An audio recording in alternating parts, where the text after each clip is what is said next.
Pessoal, já percebeu que um dos pontos que a OAB mais gosta de cobrar envolve o tema de impedimentos e incompatibilidades quando se fala sobre a atividade da advocacia? E, dentre essa perspectiva, dentre essas análises sobre atividade, sobre se é impedido ou se é incompatível, sempre traz essa dúvida. Será que o parlamentar ele é impedido ou ele é incompatível?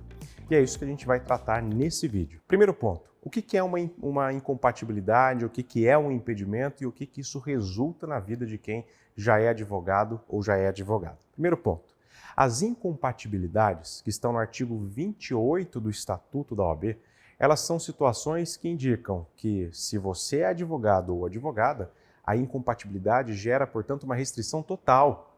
E, por essa razão, você não pode exercer a advocacia nem mesmo em causa própria. E eu diria mais, a incompatibilidade ela tem dois possíveis desfechos. Se for uma incompatibilidade que a gente fala temporária, não faz sentido você cancelar a inscrição daquele profissional. A incompatibilidade temporária, por exemplo, ocupar a função de chefe do Poder Executivo, traz como consequência a licença.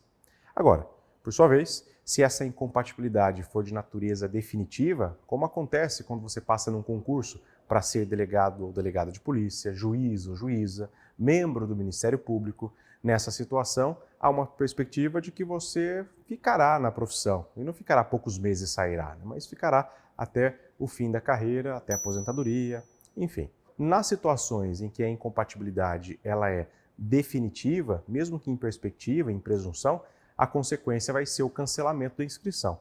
E quando se cancela a inscrição, naturalmente você deixa de ser advogado, Vamos lembrar que para ser advogado é necessário estar inscrito nos quadros da OAB. Então esse é o ponto quanto à incompatibilidade, que a gente precisa entender um pouco o que é.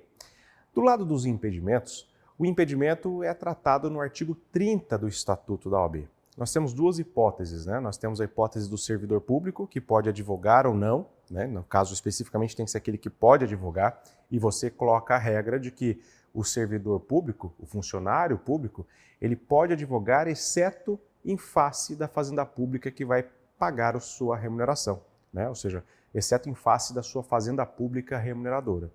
E a segunda hipótese, já que são duas, dá para falar das duas, a segunda hipótese de impedimento vai envolver a circunstância dos parlamentares. Pessoal, e aqui mora o ponto-chave do nosso bate-papo de hoje.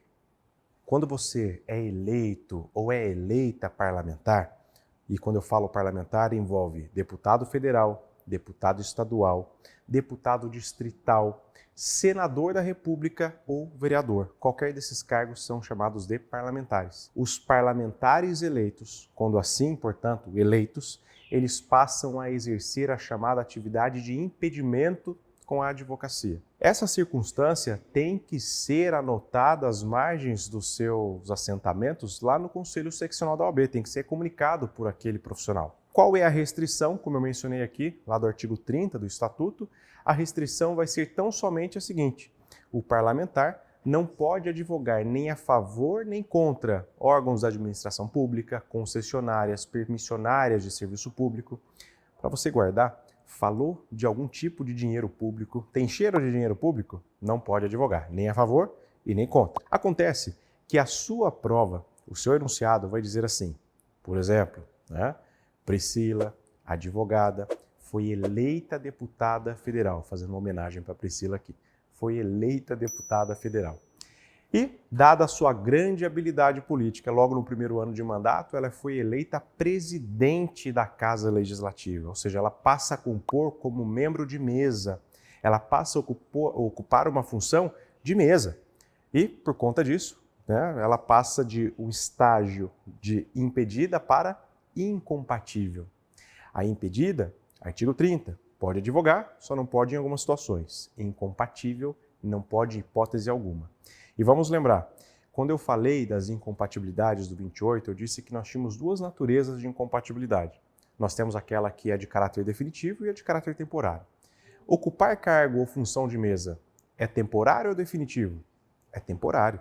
Por quê? Porque se o mandato já é temporário, quanto mais, né, ou quanto menos ainda, será a situação daquele que ocupa cargo de mesa. Você pode ficar em dúvida, professor, mas o que é cargo de mesa? Cargo de mesa são cargos ou funções junto à mesa diretiva da casa. O seu examinador vai simplesmente fazer essa menção, que é cargo ou função de mesa. Mas se você quiser guardar, e claro que essa nomenclatura vai variar dos regimentos internos das casas legislativas, Congresso, Câmara, Senado, Câmara de Vereadores, Assembleias, nós temos que cargos de mesa vão ser presidente da casa, vice-presidente, primeiro secretário, tesoureiro, mas pode ter uma variação. Normalmente, como a nossa prova é unificada, o seu examinador ou vai usar a expressão cargo ou função de mesa, ou vai falar que é presidente da casa. E aí não há dúvida de que ali haverá essa situação de cargo de mesa. Então, fechando com a provocação do nosso bate-papo de hoje. Parlamentar é impedido ou é incompatível? Depende. Se ele simplesmente for um parlamentar, ele é impedido, artigo 30. Se ele for parlamentar ocupando cargo ou função de mesa, aí ele é incompatível. Incompatibilidade essa que não gera cancelamento da inscrição. Lembremos disso, mas gera licença. E durante a licença, dá para advogar? Nem mesmo em causa própria.